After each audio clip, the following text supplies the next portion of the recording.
एक बार एक किसान हर कभी आने वाले आंधी तूफान, ओलावृष्टि, तेज धूप इत्यादि से परेशान हो गया, क्योंकि कभी कभी फसल ज्यादा खराब हो जाती थी। इसीलिए वह परेशान होकर ईश्वर से शिकायत करने लगा। किसान बोला, आप ईश्वर तो है, लेकिन फसल को कब क्या चाहिए इसकी जानकारी नहीं है। जिसकी जरूरत भी नहीं होती है वह भी देते रहते हैं। इसलिए आपसे मैं विनती करता हूँ कि आप मुझे एक मौका दीजिए, मेरे कहे अनुसार मौसम कीजिए, फिर हम सब किसान अन्न के भंडार भर देंगे। ईश्वर मुस्कुराए और बोले, ठीक है, आज से तुम्हारे अनुसार मौसम रखूंगा। किसान खुश हो गया।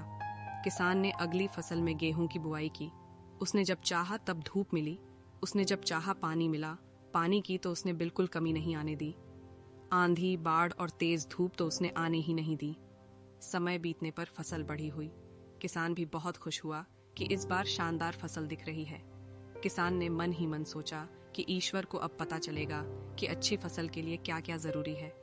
फालतू में ही किसान को परेशान करते रहते हैं। किसान फसल काटने के लिए खेत पहुंचा। गेहूं के पौधे की बालियों को हाथ लगाया तो उसके पैरों तले जमीन खिसक गई। उसने देखा कि किसी भी पौधे की बालियों में एक भी दाना नहीं था। किसान दुखी हो गया और बोला, हे ईश्वर, ऐसा क्यों हुआ?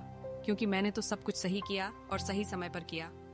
इस पर ईश्वर बोले, हे प्रिय किसान, ऐसा तो होना ही था, क्योंकि तुमने इन पौधों को बिल्कुल भी संघर्ष नहीं करने दिया। इन्हें ना तो तेज धूप में तपने दिया, ना ही आंधी का सामना करने दिया। इन्हें किसी भी प्रकार की चुनौतियों का सामना नहीं करने दिया। इसलिए बाहर से भले ही अच्छे दिख रहे हो, लेकिन ये अंदर से बिल्कुल खोखले हैं। इनके अंदर कुछ भी दाने नहीं। पौधे जब विभिन्न चुनौतियों का सामना करते हैं तो उनमें ऊर्जा पैदा होती है। यह ऊर्जा उनके अंदर सही सामर्थ्य पैदा करती, जिनके लिए वह बने हैं।